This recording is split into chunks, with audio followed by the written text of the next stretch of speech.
దేశంలో జరుగుతున్న అనేక ఎన్నికలపై ప్రజల్లో భిన్నాభిప్రాయాలున్నాయి. ఎన్నికలు స్వేచ్ఛగా జరగడం లేదని, నిష్పాక్షికంగా జరగడం లేదని ఆరోపణలు, విమర్శలు ఎప్పటినుంచో ఉన్నాయి. ఎందుకంటే హర్యానా, మహారాష్ట్ర రాష్ట్రాల్లో జరిగిన అసెంబ్లీ ఎన్నికల సందర్భంగా కేంద్ర ఎన్నికల సంఘం పనితీరుపైన అనేక విమర్శలొచ్చాయి. ఆ సమయంలో ఈసీకి, కాంగ్రెస్ పార్టీకి మాటల యుద్ధం నడిచింది. ఈ నేపథ్యంలో కాంగ్రెస్ పార్టీ రీసెంట్ గా ఒక కమిటీని ఏర్పాటు చేసింది. ఈ కమిటీ పనితీరు ఎలా ఉంటుందంటే, అన్ని రాష్ట్రాల్లో ఎలక్షన్స్ ను స్వేచ్ఛగా, నిష్పాక్షికంగా సెంట్రల్ ఎలక్షన్ కమిషన్ నిర్వహిస్తుందా లేదా అన్నది పరిశీలించేందుకు 8 మంది సభ్యులతో ప్రత్యేక కమిటీని ఏర్పాటు చేసింది. దీనికి empowered action group of leaders and experts అని పేరు పెట్టింది. దీన్ని సింపుల్ గా షార్ట్ కట్ లో చెప్పాలంటే ఈగల్ అని అర్థం.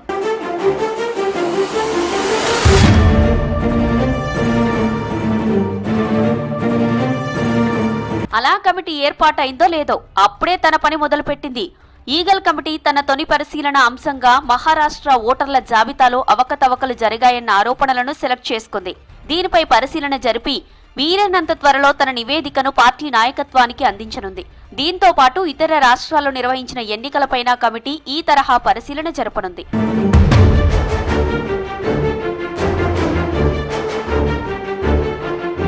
ఈగల్ కమిటీలో చాలా సీనియర్ నేతలకు వివిధ అంశాలపై పూర్తి అవగాహన ఉన్న ఎక్స్పర్ట్స్ కు అవకాశం కల్పించారు.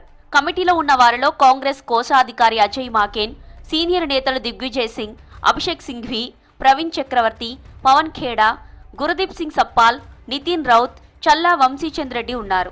వీరిలో మాజీ ఎమ్మెల్యే చల్లా వంశీచంద్ రెడ్డి తెలంగాణకు చెందినవారు. ఈ కమిటీని కాంగ్రెస్ పార్టీ జాతీయ అధ్యక్షులు మల్లికార్జున ఖర్గే ఏర్పాటు చేశారు. ఇక మహారాష్ట్ర అసెంబ్లీ ఎన్నికలకు ముందు ఓటర్ల జాబితాలో జరిగిన మార్పులను ఈ కమిటీ పరిశీలించింది. పార్టీకి నివేదిక ఇవ్వాలని జాతీయ ప్రధాన కార్యదర్శి కేసీ వేణుగోపాల్ సూచించారు. ఇతర రాష్ట్రాల్లో గతంలో జరిగిన, భవిష్యత్తులో జరగబోయే ఎన్నికలకు సంబంధించిన అంశాలను ఈ కమిటీ పర్యవేక్షిస్తుందన్నారు.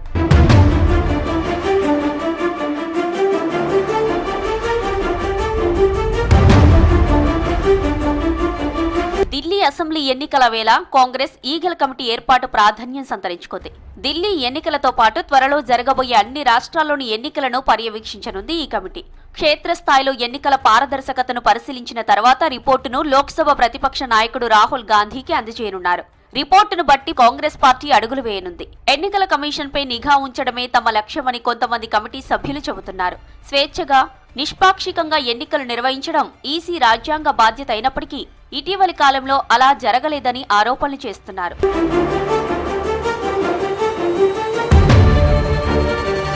కేంద్రంలో అధికారంలో ఉన్న మోదీ సర్కార్ను ఢీకొట్టేందుకు కాంగ్రెస్ మరింత సన్నద్ధమవుతోంది. వరుసగా మూడోసారి అధికారంలోకి వచ్చిన ఎన్డీఏ సర్కార్కు ఇప్పటికే చుక్కలు చూపిస్తోంది ఆ పార్టీ. మన దేశంలోని ప్రజా సమస్యల పరిష్కారంపై పార్లమెంటులో మోదీ సర్కార్ను నిలదీస్తోంది కాంగ్రెస్. రానున్న రోజుల్లో పార్టీ బలోపేతంపై రాహుల్ గాంధీతో పాటు ఖర్గే సీరియస్ గా ఫోకస్ పెట్టారు. అందుకే అన్ని రాష్ట్రాల్లోనూ అధికారంలోకి వచ్చేందుకు కాంగ్రెస్ నేతలు అన్ని ప్రయత్నాలు చేస్తున్నారు. కొన్ని రాష్ట్రాల్లో అధికారానికి అడుగు దూరంలో నిలవడంపైన పార్టీలో పలుసార్లు మేధోమథనం జరిగింది. ఎక్కడ ఫెయిల్ అయ్యాం, మన వాళ్ళు ఎందుకు ఓడిపోయారు, కాంగ్రెస్ అభ్యర్థులు స్వల్ప మెజారిటీతో ఓడిపోవడానికి గల కారణాలతో పాటు ఎన్నికల సంఘం పనితీరుపైన కాంగ్రెస్ పార్టీ ఫోకస్ పెట్టింది. గత కొన్నేళ్లుగా ఈవీఎంల పనితీరుపైన కాంగ్రెస్ ఆరోపణలు చేస్తూ వస్తోంది.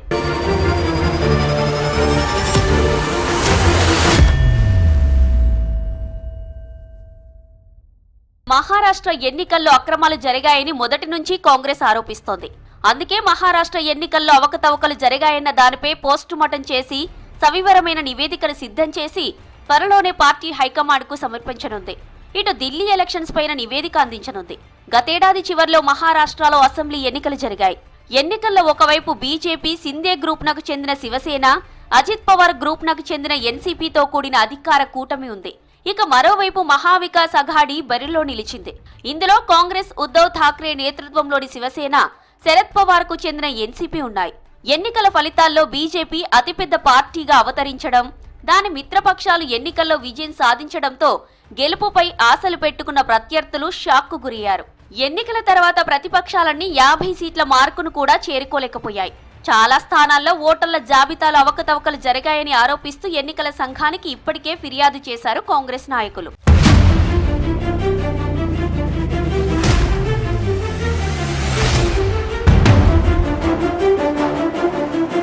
హర్యానా అసెంబ్లీ ఎన్నికల్లోనూ అవకతవకలు జరిగాయని కాంగ్రెస్ పార్టీ ఆరోపించింది. గతేడాది హర్యానా అసెంబ్లీ ఎన్నికల ఓట్ల లెక్కింపు జరుగుతుండగా కేంద్ర ఎన్నికల సంఘం వెబ్సైట్ పై కాంగ్రెస్ నేత జయరాం రమేష్ సంచలన ఆరోపణలు చేశారు. ఎన్నికల ఫలితాల ట్రెండ్స్ ను ఈసీఐ వెబ్సైట్ తప్పుదారి పట్టిస్తోందని ఆరోపించారు. అప్డేటెడ్ ట్రెండ్స్ ను ఈసీ చాలా నెమ్మదిగా అప్లోడ్ చేస్తుందని విమర్శించారు. అయితే జయరాం రమేష్ ఆరోపణలను ఎన్నికల సంఘం తీవ్రంగా ఖండించింది. కాంగ్రెస్ ఆరోపణలపైన ఈసీ ఘాటుగా స్పందించింది. హర్యానా అసెంబ్లీ ఎన్నికల్లో అక్రమాలు జరిగాయంటూ కాంగ్రెస్ పార్టీ నిప్పులేని పొగ లేవనెత్తుతోందని మండిపడింది. ఎప్పటిలా సాధారణ సందేహాలతో మొత్తం ఎన్నికల వ్యవస్థ విశ్వసనీయతను దెబ్బతీసేలా కాంగ్రెస్ వ్యవహరిస్తోందని ఈసీ తప్పుపడుతూ పార్టీ అధ్యక్షుడు మల్లికార్జున ఖర్గేకు లేఖ రాసింది.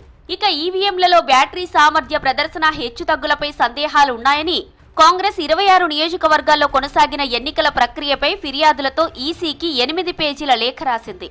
దీనికి బదులుగా ఈవీఎంలపై విశ్వాసం వ్యక్తం చేస్తూ గతంలో రాజ్యాంగ ధర్మాసనాలిచ్చిన 42 తీర్పులను సైతం ఊటంకిస్తూ ఏకంగా 1600 పేజీల ద్వారా ఈసీ వివరణ ఇచ్చింది. హర్యానా ఎన్నికల ఫలితాలు విడుదలైన సమయంలో ఈసీ పనితీరుతో పాటు ఈవీఎంలపైన కాంగ్రెస్ అనుమానాలు వ్యక్తం చేసింది. ఈ ఎన్నికల ఫలితాలను అంగీకరించబోమని, తమ విజయాన్ని బలవంతంగా లాక్కొన్నారని ఆరోపించింది.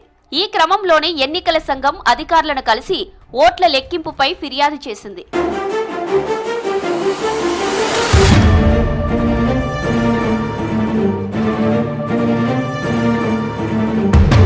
ఇక మొత్తంగా కాంగ్రెస్ పార్టీ చాలా వ్యూహాత్మకంగా వెళ్తున్నట్లు కనిపిస్తోంది.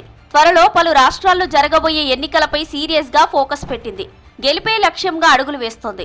ఇందులో భాగంగానే ప్రత్యేకంగా ఈగల్ కమిటీని ఏర్పాటు చేసి ఈసీ పనితీరు, కేంద్ర ప్రభుత్వ పనితీరును పరిశీలించి తప్పిదాలను ప్రజల్లో ఎండగట్టేలా ప్లాన్తో ఉంది.